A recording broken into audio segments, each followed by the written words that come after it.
شیطان کی کمزوریاں۔ نبی آخر الزمان صلی اللہ علیہ وآلہ وسلم نے ارشاد فرمایا، ایک بار رسول اکرم صلی اللہ علیہ وآلہ وسلم نے شیطان کو دیکھا کہ بہت کمزور اور لاغر نظر آ رہا تھا۔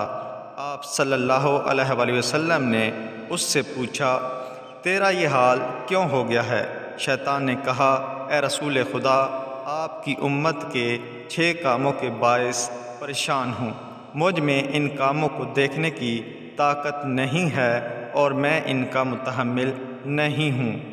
جب ایک دوسرے سے ملاقات کرتے ہیں تو سلام کرتے ہیں، ایک دوسرے سے مصافحہ کرتے ہیں، ہر کام کا ارادہ کرنے سے قبل انشاءاللہ کہتے ہیں، گناہ ہو جائے تو استغفار کرتے ہیں، آپ کا نام سنتے ہی آپ پر صلوات پڑھتے ہیں، ہر کام کی ابتدا میں بسم اللہ الرحمن الرحیم کی تلاوت کرتے ہیں۔